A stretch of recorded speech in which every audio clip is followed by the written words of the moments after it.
So, do any of the many commenters who said I was being silly about Riptide because they were clearly just holding off on name-dropping it for a dramatic moment later want to say anything? I thought not.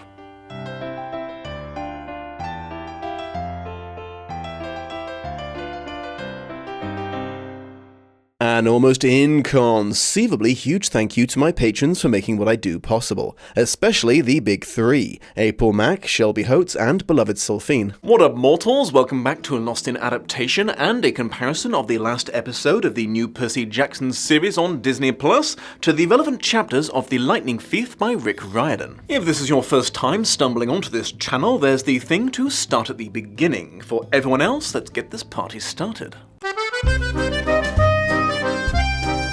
The following is true to the book, or near enough that objecting to it would be considered petty. Perseus goads Ares into single combat and, against all expectations, is successful at drawing first blood, partly due to his ever-increasing water-bending powers. Percy getting one-on-one sword lessons from Luke, while not originally in a conveniently timed flashback, are true to the book. BT dubs, it's kind of funny to me that Ares is using a European sword, but then again, the ancient Greeks didn't make huge two-handed swords, so I guess there wasn't really much option there. The furious god of war swears a lifetime's worth of revenge before assuming his true form and buggering off, leaving Hades' stolen helm behind as per the terms of the duel. Mrs. Dodds collects the helm on behalf of Hades, officially ending her hunt for Percy. Mr. Jackson then travels to New York and uses the bolt to browbeat his way to the 600th floor of the Empire State Building, which now hosts Olympus. A snazzy suit-wearing Zeus very grudgingly accepts the bolt's return, making peace with Poseidon and agreeing not to smite Percy to reward his hard work. Poseidon talks to his son for the first time, taking amused responsibility for his defiant nature as the sea does not like to be restrained. Returning to Camp Half-Blood a hero, Percy is still bothered by the unresolved parts of the prophecy, specifically the bit about him being betrayed by a friend. He doesn't have to worry for long though, as Luke is revealed to be the very naughty boy and the true lightning thief,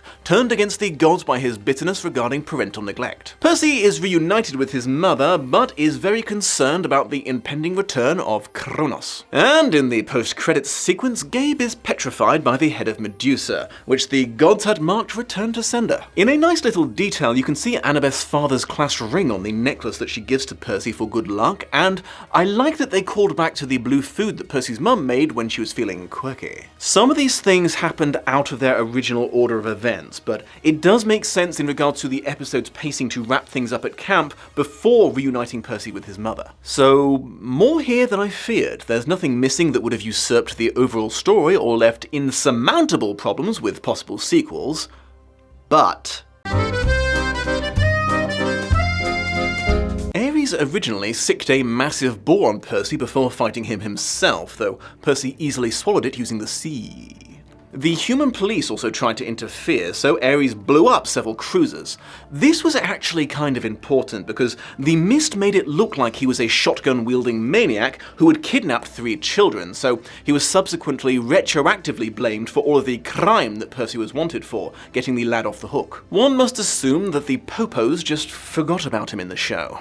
I don't know. They also skipped over how Percy made it to New York, neglecting Percy taking his first ever plane ride, counting on Zeus not wanting to damage his master bolt by exploding him. Disney passes on its last chance to show any of its gods in their 10-foot-high forms. I would question if that was even a thing in this show were it not for the massive thrones on Olympus. I don't know if they thought Zeus lounging in this oversized furniture was going to look intimidating, but the impression I got was a child sitting in daddy's armchair. The king of the gods is a lot more willing to accept that his father's in danger of returning. The Zeus of the book went into instant denial of the very concept, doing the deity equivalent of going la la la la la la la by forbidding any more talk on the subject. I'm not sure what this means for subsequent series if they happen. The majority of Olympians being in denial about Kronos is kind of a whole thing. Poseidon's arrival is held back a little longer than in the book and reflects that he and his brother had actually started going to war in this version of the story, forcing him to eat humble pie and surrender to save Percy from being being zapped. Yet another example of just how much the show wants you to know that actually the gods are actually really good parents actually. Lance Reddick brings the strong presence and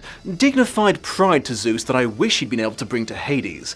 Great for the tension in this scene, but it is kind of hard to imagine this super serious guy causing half the problems of legend by being a complete fuckboy. Not in any way surprisingly at this point, Show Percy figures out a trap that Book Percy walks straight into. Originally, Luke tempted Percy to an isolated spot in the woods with some delicious Coca-Cola, then sprang his ambush on a completely bewildered Son of the Sea. This is moments after he showed Percy that he'd made an abomination of a sword that was half iron, half celestial bronze, so he had the option to murder mortals as well as monsters, so, not seeing something coming wasn't Percy's brightest moment. FYI, Backbiter's multi-lethality isn't mentioned in the show, though to be completely fair, I don't think it's ever truly relevant in the books, as Luke isn't really interested in mortals. The sword is more symbolic of his intention to change the rules of the game. Anyways, Luke summons a pit scorpion to keep Percy immobile while he does the traditional villain monologue, then escapes while his monster stings Percy. He's saved by the wood nymphs, who I thought were being set up in episode 2 for this very purpose, but I guess not. That character just existed to show off that they had Peter Mellock in the makeup department, I guess. As I said, Show Percy uses his almost omniscient powers one last time to avoid the trap. It's only a few moments beforehand, so he does get led into the woods, but it is in time for him to have a sword fight with his former friend that culminates in mutual wounding. Show Annabeth shows up to join the fight, but Luke easily escapes because apparently Backbiter is the subtle knife now and can open teleportation portals.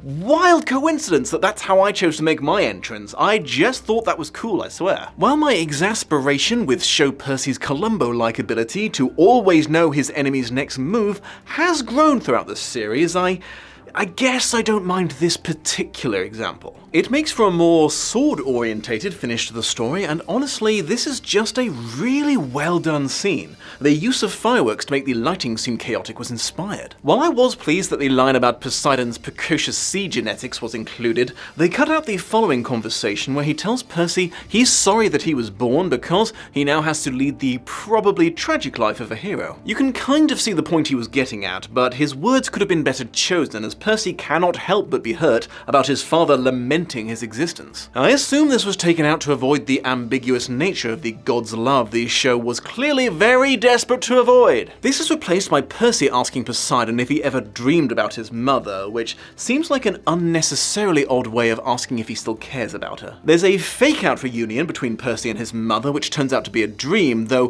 when he wakes up they are indeed together again, so one can only assume this was a reenactment of how the actual meeting had gone. Said dream is interrupted by Kronos, who I initially mistook for Charon because he's also just a guy in a cloak. He's a creepy guy in a cloak. He's a guy wearing a cloak. Another familial relationship left unmentioned in the book is brought up when Percy refers to Kronos as Grandpa. I can't be sure, but I have a theory that Riordan didn't mention every connection originally because 1, everyone's related in this world, and 2, the more you draw attention to it, the more you have to think about how Percy and Annabeth are technically, second cousins? It is genuinely fascinating to me that they made Gabe's death an accident brought on by his own misdeeds, as they must have been aware that that was considered one of the biggest cop-outs of the film. If you weren't aware, at the end of the book, Sally tells Percy not to try and rescue her from Gabe, even though it's become apparent that he's physically abusing her, because she has to face her fears and learn to save herself this time. Percy leaves her Medusa's head just in case, and she uses it on her husband on purpose. She kills him in cold blood and sells his body as artwork. She then uses the money to pay to go back to school. Rick Riordan made an entire generation of young readers realize that they are kind of okay with premeditated murder if it's a serial abuser. If you check the record, you'll see that I kind of called it that they were going to wuss out on this admittedly pretty extreme plot point when I noticed they were watering down how vile smelly Gabe was. And I'm just this moment realizing they never actually established the whole reason that Mrs. Jackson married him in the first place was because he smelled even worse to monsters than he did to humans, so his musk helped disguise Percy from them.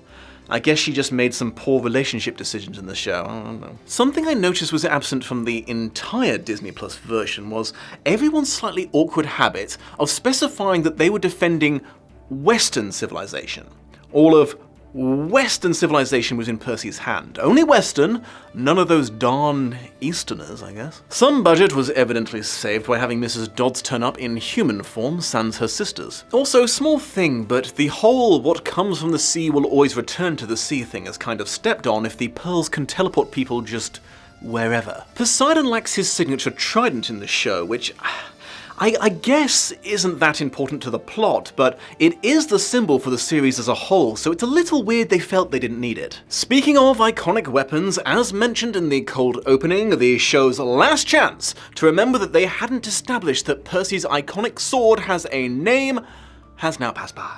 I feel like this sort of represents a problem with the series as a whole. A lot of things just slip through the cracks that could have been included with fairly minimal effort, and their absence leaves the world feeling a little flat and lifeless, and the story dotted with little plot holes. Final thoughts? Well, I can't rightly say the series ended on a high note. It's more of an adequate note. This episode was a lot more loyal to the book than many of its predecessors, even if I feel that all the little changes and omissions added up to it lacking that Percy Jackson book series magic. And you know, it looked very pretty, and because it was adapting a very busy part of the book, it didn't have the pacing issues that other episodes suffered from. All in all, it could have been worse. Final thoughts about the whole thing.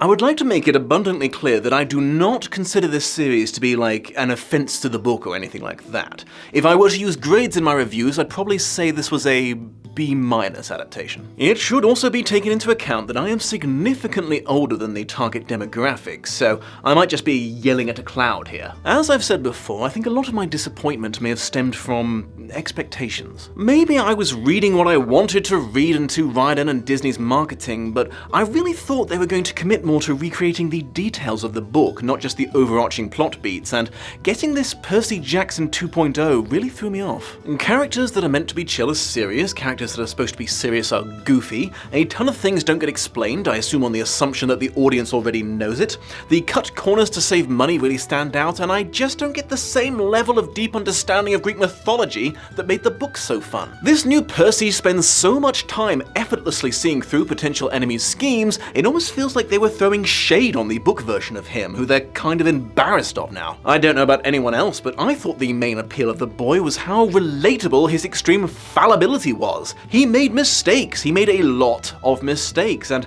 even when he was showing competence on the outside, he was panicking in his head, and that was, as the kids say, a big mood. And that made it all the more satisfying when he still came through due to his refusal to give up. It was the kind of heroics an average youth could imagine themselves achieving, and I just don't get that same vibe from the show. All of this is really weird because in the making of, you can see in pre-production, everyone is genuinely enthusiastic to make a super book faithful adaptation. I knew that there was this sort of pent-up demand for a really faithful adaptation of the stories. There is nothing that's mentioned in this book that we can't actually point to and say, we know what that is. So what went wrong? Was this their genuine best attempt and it just fell a little short? Did they change their mind when the opportunity arose to try some new things? Was it budget issues or just impossible for anything to go through the juggernaut meat grinder that is Disney's bureaucracy and come out with its initial vision intact? We may never know, unless Disney really did interfere, in which case Riordan probably won't keep it to himself forever. As has been mentioned in episodes past, he's less restrained than most authors regarding vocalizing discontent. But I did not hate it. I will take a deeply flawed attempt at a faithful adaptation over trying to make a whole different story out of it any day of the week, and an imperfect Percy Jackson series is way better than no Percy Jackson series at all. If they decide to make Sea of Monsters, I'm going to watch the hell out of that too. I look forward to seeing Percy avoid Circe's resort because he's already figured out that she turns men into guinea pigs. Oh, and shout out to my boy Lucas for letting me James Summerton some of his most astute observations on this series. You should listen to his podcast or something, links below. And now, mortals, we must part ways, but dry your tears, for I am certain we shall meet again someday, when the world needs a shockingly handsome magic boy who's as talented as he is humble. I shall be there. Like, share, subscribe, and check out these other episodes of Lost in Adaptation. Terrence out!